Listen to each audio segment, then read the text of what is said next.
Zelenski će biti uklonjen iduće godine. Ako god ga bude zamenio, bit će tu samo da bi ispregovarao kapitulaciju. Sve što je manje od ubedljive ruske pobede stvara potencijal za širenje sukoba i dalju destabilizaciju, smatra Scott Ritter, penzionisani obaveštajac Američkog marinskog korpusa i vojni analitičar.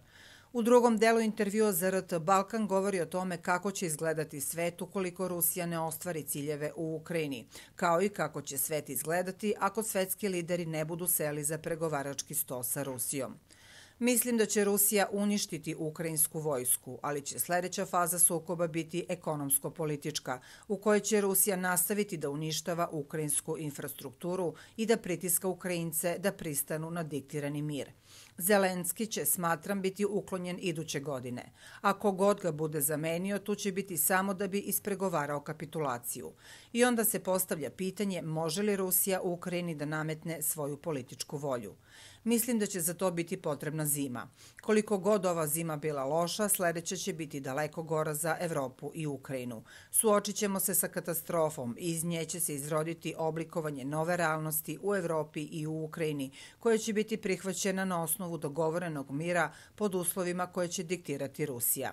Smatram da će Sjedinjene države biti usredsređene na upravljanje ovim neizbežnim ishodom i neće odvraćati svoju pažnju tako što će pokušavati da izazivaju sukobe širom sveta, kaže Ritter.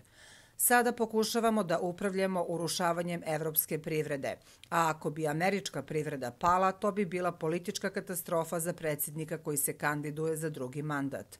Bajdenov sadašnji zadatak je ublažavanje katastrofe, minimiziranje političkih posljedica, tako da je za njega važno da 2023. donese rešenje, jer će onda demokrate ući u 2024. sa samopouzdanjem. Oni ne mogu da dozvole da se ovaj sukob produži do izbornog ciklusa 2024. jer sve što republikanci u toj situaciji treba da rade je da zalegnu u fotelju i dobacuju po celi dan. Ali ako bude rešen, onda će republikanci morati da ponude sopstveno rešenje, smatra Ritter. Ukrajina je upropašćena. Sve ovo što im se dešava sada preneće se i na iduću zimu. A Ukrajina nema plan B, plan C. Jedini plan koji ima je apsolutna katastrofa. Iskreno, ako želite da ozbiljno naudite Rusima, pustite ih da unište Ukrajinu koliko god je moguće, a zatim privedite ovaj sukob kraju tako da teret obnove padne na Rusiju. A onda gledajte Rusiju kako pleše, pošto će Rusiji biti potrebna pomoć, a Kina verovatno neće moći da preuzme ceo teret. Treba će im evropska pomoć. Tada ćete imati pregovaračku moć, tako da ćemo vidjeti šta će Bajden uraditi.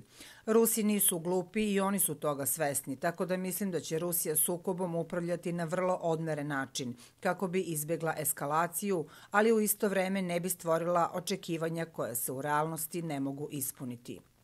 Ogromna većina Amerikanaca nema nikakvu predstavu ne samo o tome gde je koje mesto u Ukrajini, nego zašto je to važno. Zato ovde može da se podrži režim kojeg je sa intelektualnog i moralnog stanovišta nemoguće podržavati. Režim koji je prigrlio Stepana Banderu i njegovu ideologiju.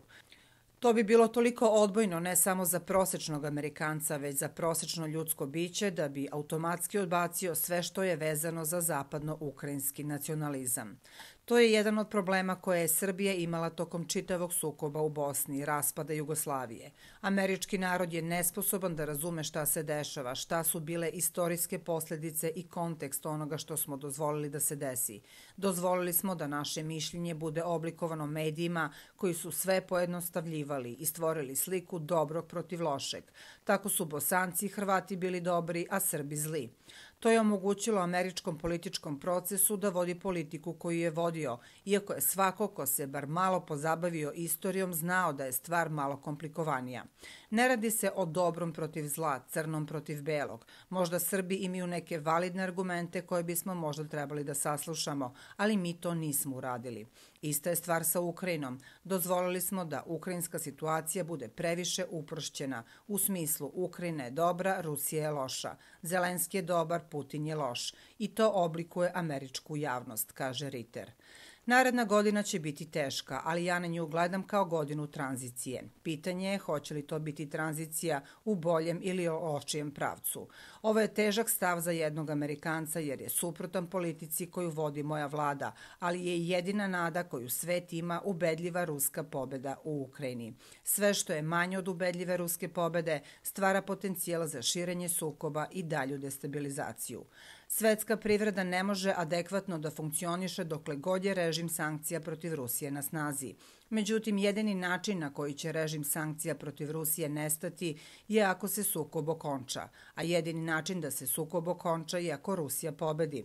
Sve osim opcije u kojoj će Rusija diktirati uslove rešenja sukoba u Ukrajini i Zapadu će nas uvesti u beskrajni rat do iscrpljenja koji će jesti Rusiju, jesti Evropu i biti razarajući za sve. To bi stvorilo potencijala za još širi sukob u Pridnjestrovlju, zapadnoj Ukrajini, Srbiji, Siriji ili negde drugde.